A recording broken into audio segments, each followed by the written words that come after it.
अरे फूल लोढ़ी ले भाई दुर्गा पूजा बस लक्ष्य आ गया छे 7 दिन के बाद हाँ आज के दिन स्थापना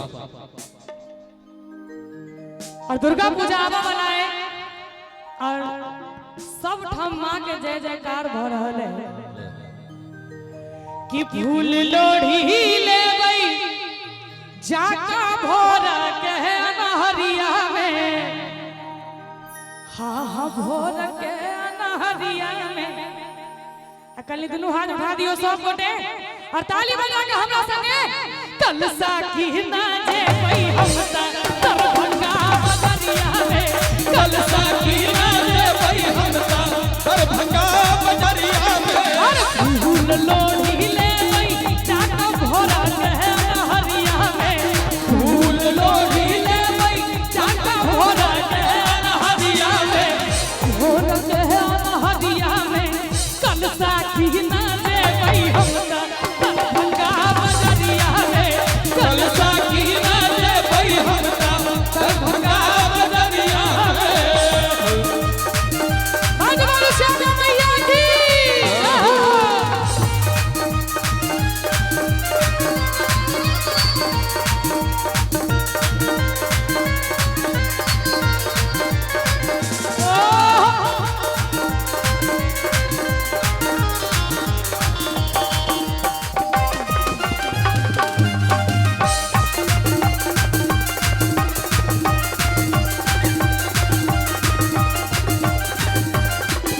सकरी से ललकी चुनरी ले बई गोटेदार रे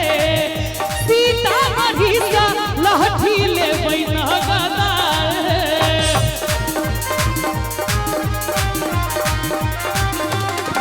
हो सकरी से ललकी चुनरी ले बई गोटेदार रे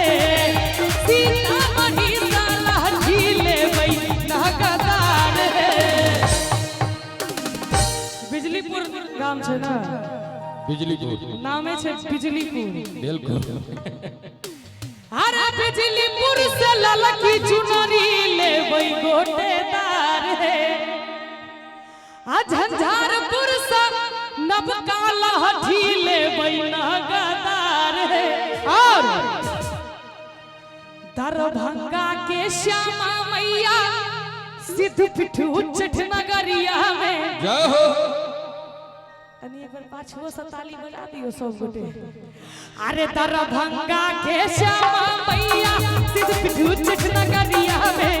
दरभंगा के श्यामा मैया सिद्ध पिठू उच्चठ नगरिया में कलसा की नाचे भई हमता दरभंगा बजरिया में कलसा की नाचे भाई हमता दरभंगा बजरिया में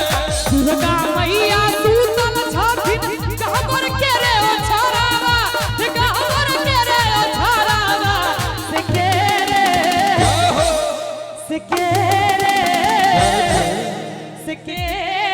जगावई छैरा भीदा सारावा से के रे जगावई भैरव भीना सारावा पहिला जगावई रे पंडितवा के रे बेटावा सोनरवा के रे बेटावा से के रे आहो से के रे